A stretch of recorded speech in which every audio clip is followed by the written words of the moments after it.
Latest Galaxy S6 schematics reveal a very thin phone. Microsoft makes yet another acquisition to boost their iOS and Android presence. And believe it or not, even Swatch wants to get into the smartwatch game. I'm Jaime Rivera, and if you really want the beer jokes to come back, then fine, just ask for them. This is Pocketnow Daily, brought to you by lynda.com.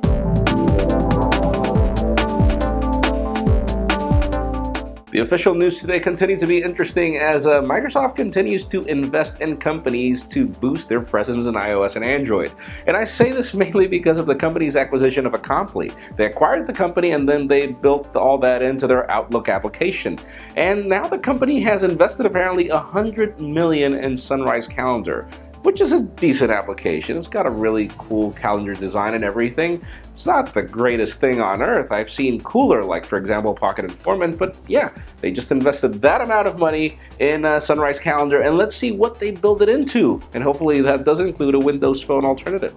I've got a ton of leaks coming up next, starting with HTC. We are still skeptical over the final design of the HTC One M9, and we will learn more at MWC 2015, but we've got another leak, and this time it shows us the dot view case for the One M9, but the problem is that dot view case looks almost identical to the previous one in the front, obviously. Seems that there are no enhancements, but the back obviously adapts to the new design. And that new design looks a lot like the dummies that we saw, so we don't know if that's just another dummy.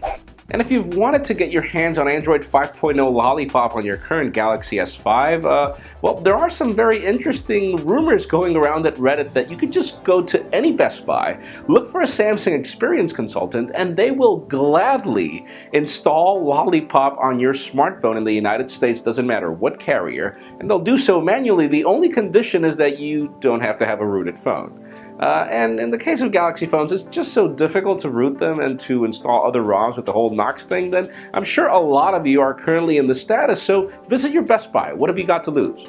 And speaking of interesting rumors, we saw the leaks of the chassis of the Galaxy S6 yesterday. It looks a lot like the iPhone 6 having a baby with the Sony Xperia Z3, and today we've got some leaked schematics.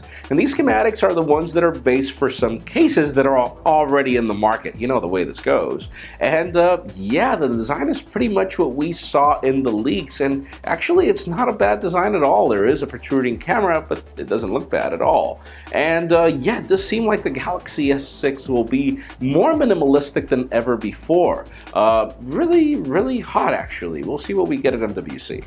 And finally, for the very interesting news and rumors of the day, there are some credible sources claiming that Swatch is going to launch a smartwatch. And even though many of us would believe that we shouldn't really care about this, I think we actually should. First of all, apparently this smartwatch will be able to connect with Android and Windows. No iOS compatibility was mentioned. But what's the coolest part here is that apparently Swatch has figured out how you will not have to charge that watch.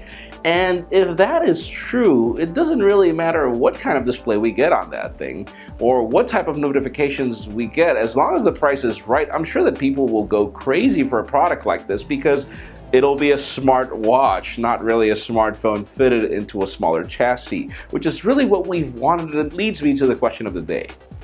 If you had to choose Apple Watch, which you have to charge every day, or Android Wear, or Swatch, which probably will not have the greatest display or anything, but you won't have to charge ever, which one would you pick? Because in my case, to be fully honest with you, I would rather get the Swatch, which would at least give me notifications and some functionality, but would behave as a watch. Leave us a comment down below. What do you think?